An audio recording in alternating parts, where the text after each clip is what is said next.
ঈদ মুবারক, ঈদ মুবারক, ঈদ মুবারক। সকলকে জানাই ঈদের শুভেচ্ছা। যাই হোক, আজ ঈদের দিন। প্রতি বছরে বন্ধু বান্ধবের সাথে ঘোরাঘুরি হয়, এবার তো তেমন সুযোগ নেই। সবাইকে মিস করছে অনেক। যদিও যারা এখন আমার চ্যানেলটি সাবস্ক্রাইব করেননি, অনুরোধ রইল চ্যানেলটি সাবস্ক্রাইব করার জন্য। তার সাথে সাথে পাশে থাকা বেল বাটনটি বাজিয়ে দিবেন পরবর্তী ভিডিওর নোটিফিকেশন পাওয়ার জন্য। এখন বিকেল 4টার মতো প্রায়। একটু সীমিত আকারে ঘোরাঘুরির জন্য বের হলাম। অনেকদিন বাড়ি থেকে বাইক নিয়ে বের হওয়া হয় না যদিও। And on we'll go through the wastelands, through the highways, till my shadow turns to sun rays. চলে আসলাম কুষ্টিয়া রাজবাড়ি হাইওয়েতে। আজ গন্তব্য প্রথমে মীর মোশাররফ হোসেন সেতুতে, তারপর দেখি সময় পেলে কোথায় যাওয়া যায়। তো আজ যেহেতু ঈদের দিন, রাস্তায় প্রচুর বাইক থাকবে, এটাই স্বাভাবিক। বিশেষ দিনগুলোতে এমনই হয়, প্রতি বাইকে 3 জন করে থাকে, মাথায় তো হেলমেট থাকবেই না। চলবে গতি তোলার প্রতিযোগিতা।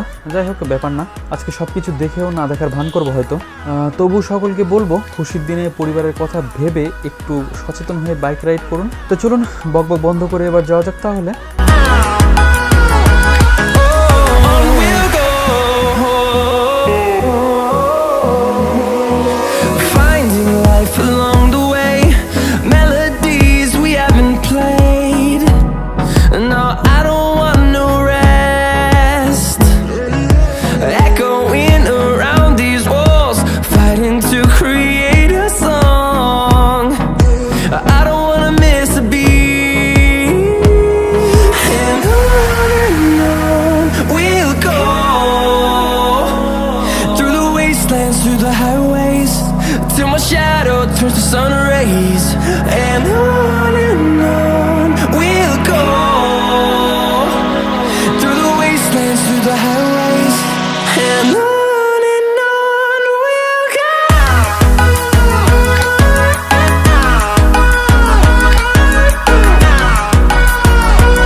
তো বন্ধুরা, চলে আসলাম মীর মোশাররফ হোসেন সেতুতে। এখানে একটু সময় কাটাবো এখন, তারপর ভেবে দেখবো যে কোথায় যাওয়া যায় আসলে, যদি সময় থাকে।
মীর মোশাররফ হোসেন সেতুতে কিছু সময় পার করলাম।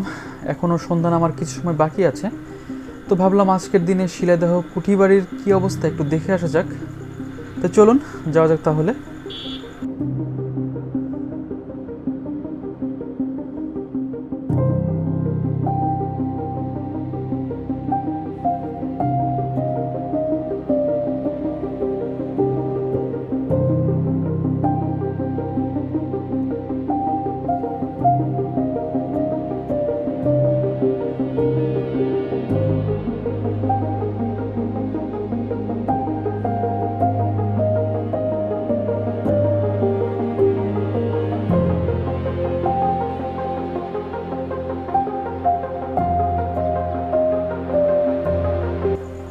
চলে আসলাম বিশ্বকবি রবীন্দ্রনাথ ঠাকুরের শিলাইদহ কুঠিবাড়িতে।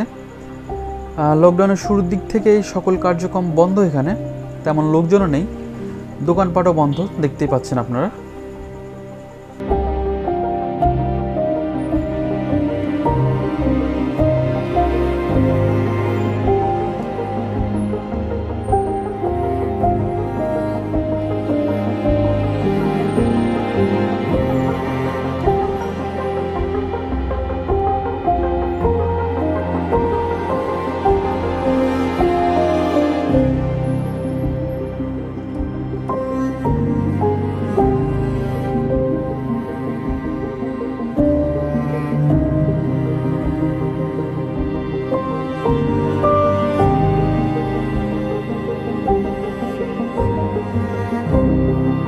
বন্ধুরা, এখন আমি আছি পদ্মা নদীর পাড়ে শিলাইদহ ঘাটের কাছে। এখানে কিছু সময় দাঁড়াবো, তারপরে হয়তো ফিরতে হবে বাড়ির দিকে। তো বন্ধুরা, আজকের মতো সীমিত আকারের ঘোরাঘুরি এখানেই শেষ। ভেবেছিলাম আজকের ব্লগে তেমন বকবক করবো না, তবু অনেক বেশি বকবক করে ফেললাম। সকলে ক্ষমা সুন্দর দৃষ্টিতে দেখবেন। আপনাদের সকলকে অনুরোধ করব, আপনারা সাবধানতার সাথে বাইক রাইড করবেন। বাইক চালানোর সময় অবশ্যই হেলমেট ব্যবহার করবেন। আসলে বিশেষ দিনগুলোর শেষে যখন বাইক অ্যাক্সিডেন্টে মৃত্যুর সংবাদগুলো শুনি যে বেপরোয়াভাবে রাইডের কারণে মৃত্যু ঘটেছে, সত্যি অনেক কষ্ট লাগে ব্যাপারগুলো। তো যাই হোক বন্ধুরা, আজকের ব্লগটি এখানে শেষ করব। দেখা হবে নতুন কোনো ব্লগে। ভালো থাকবেন সবাই, সুস্থ থাকবেন।